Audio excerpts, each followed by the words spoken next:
കലൂർ സ്റ്റേഡിയത്തിന് മുന്നിൽ നിന്ന് റിയ ബേബി കൂടിയുണ്ട്. റിയ വരികയാണെങ്കിൽ ഒന്നെങ്കിൽ കലൂർ ജവഹർലാൽ നെഹ്റു സ്റ്റേഡിയം, ഒപ്പം തന്നെ ഗ്രീൻഫീൽഡ് സ്റ്റേഡിയം എന്നുള്ളതാണ് ഇന്നലെയും മന്ത്രി പറഞ്ഞിരിക്കുന്ന കാര്യം.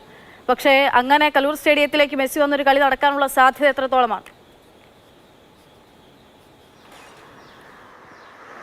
മെസ്സിയും അർജന്റീനയും കേരളത്തിലേക്ക് എത്തുന്നു എന്ന് പറഞ്ഞപ്പോൾ അതിനൊപ്പം ചേർത്ത് വെച്ച് കേട്ട പേരിലൊന്ന് കലൂർ ജവഹർലാൽ നെഹ്റു സ്റ്റേഡിയമാണ്. അത് ഏറ്റവും ഒടുവിൽ ആശങ്കകളൊക്കെ നിൽക്കുമ്പോഴും മന്ത്രി ഇന്നലെയും ചേർത്ത് പറഞ്ഞത് അത് കലൂർ ജവഹർലാൽ നെഹ്റു സ്റ്റേഡിയം എന്നൊരു പേര് കൂടിയാണ്.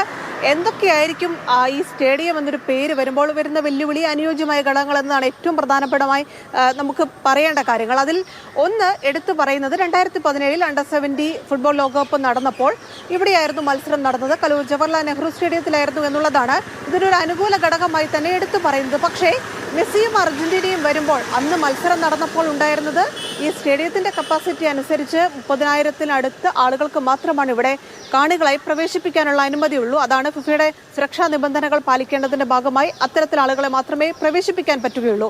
മെസ്സിയും അർജന്റീനയും ടീമിനെയും ഇത്രയും വലിയ തുക മുതൽ മുടക്കി ഇങ്ങോട്ട് കൊണ്ടുവരുമ്പോൾ ഈ 30,000 ആളുകളെ കാണികളായി അകത്ത് കയറ്റിയ മത്സരം വിജയകരമായി ഇവിടെ നടത്താൻ പറ്റുമോ എന്നതാണ് ഉയർന്നു വരുന്ന ഏറ്റവും പ്രധാനപ്പെട്ട ചോദ്യം. അങ്ങനെ ഇത് നടപ്പിലാക്കാൻ കഴിയുമോ, അത് അനുയോജ്യമാകുമോ എന്നതാണ് ഉയർന്നു വരുന്ന പ്രധാനപ്പെട്ട ചോദ്യം. മറ്റൊന്ന് ഇതിന്റെ സുരക്ഷാ ക്രമീകരണങ്ങളുമായി ബന്ധപ്പെട്ട് തന്നെയാണ്. അന്ന് മത്സരം നടന്നപ്പോൾ തന്നെ വലിയ ആശങ്കകൾ ഉണ്ടായിരുന്നു, ചർച്ചകൾ ഉണ്ടായിരുന്നു, അനിശ്ചിതത്വമൊക്കെ ഉണ്ടായിരുന്നു. കാരണം ഈ സ്റ്റേഡിയത്തിന്റെ സ്ട്രക്ചർ നമുക്കറിയാം, ഒരുപാട് കടകൾ, ഹോട്ടലുകളൊക്കെ ഇവിടെ പ്രവർത്തിക്കുന്നുണ്ട്. 2017 ഫിഫ മത്സരം നടക്കുമ്പോൾ കടയുടമകൾ ഹൈക്കോടതി വരെ പോയതാണ്. പിന്നീട് GCD ഒക്കെ ഇടപെട്ടാണ് കടകൾ അടച്ചു പൂട്ടി ഇവിടെ മത്സരം നടത്തിയത്.